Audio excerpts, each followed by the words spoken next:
50,000 people used to live here. Now it's a ghost town.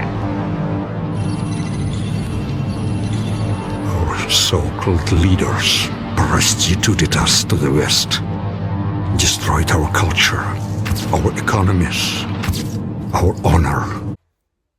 Wait. Rewind it. We're not talking about that Chernobyl. We're talking about this Chernobyl. Hi guys, it's Daisy Dimandz, and if you're new here, hello, I do Daisy Deep Dives. Today's deep dive is the Chernobyl disaster and how it's a modern day horror movie in real time. I'm going to be explaining what happened, why it happened, and why it is such a horrific human story. Man-made. And because of people's pride as well, a lot of people died. So sit back, relax, while I tell you about the disaster of Chernobyl.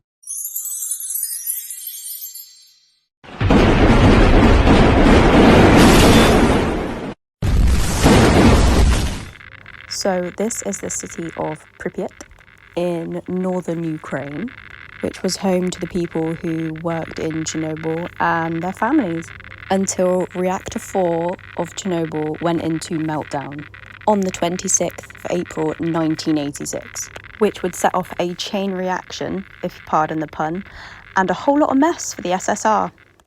A test was meant to be run on April the 25th in 1986 to do a safety test on cooling down the reactor in blackout conditions. Yet this wasn't done in the day due to the energy board in Kyiv quoting they just needed more power for when people got home in the evening, due to an unexpected stop of a regional power plant going unexpectedly off supply. And so the evening shift took over. At 11:04, the Kyiv grid controller decided to resume the shutdown of reactor 4. The night shift had a very limited time to prepare and carry out the test. Of these people, there was Anatoly Dalatov, Deputy Chief Engineer of Chernobyl Power Plant, was the highest rank there. Unit Shift Supervisor Alexander Akimov, in charge of Unit 4 night shift. And then there was Leonard Topanov, who was the Senior Reactor Control Engineer responsible for reactor's operational regimen, including the movement of control rods. But the 25-year-old worked independently in the role for only 3 months.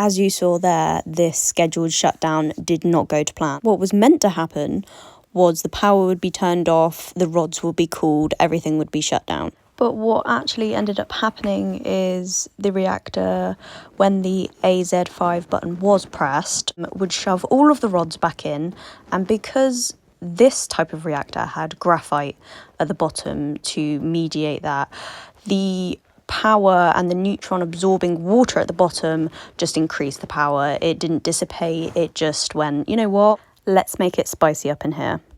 So the scram continued, and so did the power increase and the steam increase, until finally the 1,000-ton lid on this reactor blew the hell off.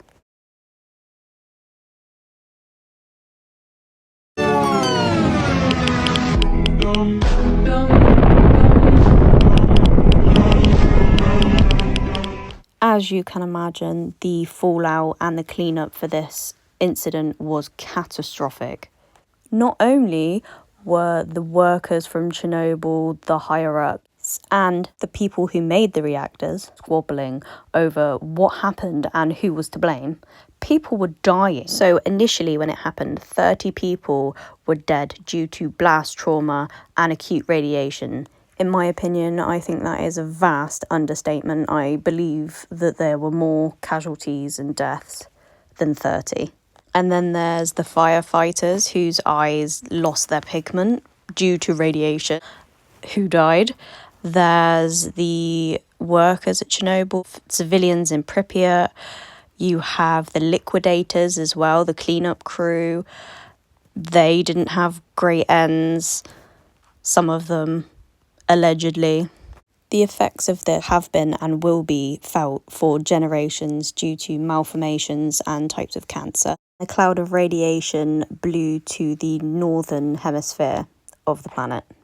And this is what Reactor 4 looks like today, encased in a massive sarcophagus. It is made of steel and concrete, so the radiation is somewhat sealed away from the elements. She has been rebuilt over the years, but this one should last 100 years apparently. You can actually go visit Pripyat, the town of where the people at Chernobyl and their families worked and lived. I'm not too sure whether you can go into the exclusion zone. I'm pretty sure you can't do that, but you need a Geiger counter to enter to measure the radioactivity to make sure you're safe going into these buildings. And it's got like a creepy abandoned feel. If you're into that, it's really, really cool. I would love to go. Obviously, don't go at the minute because obviously there is a war going on, and that area is a bit hot at the minute, so I don't recommend doing it recently, but if that resolves, then definitely go and have a look, because I definitely want to go and have a look. It looks awesome to go visit. And they were having their May Day celebrations. That's why you see the big like carousel and all the bumper cars and stuff like that. So if you're into ghost towns, this might be the excursion for you. Also, obviously, be very mindful that this is a place where people used to live and a lot of catastrophe happened.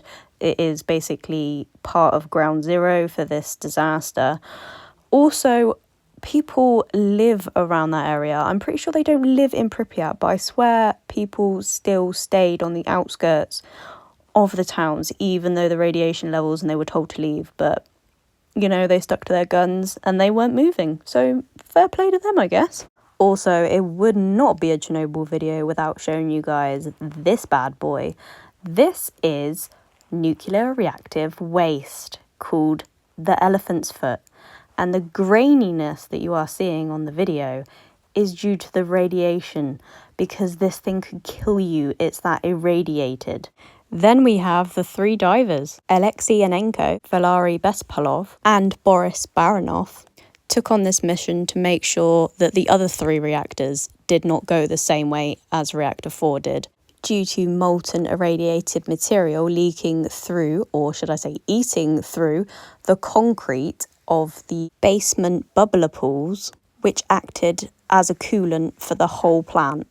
So they decided to take on this mission of twisting valves to manually drain the water that was in there so the steam could not rise and the other reactors could not ignite and blow up.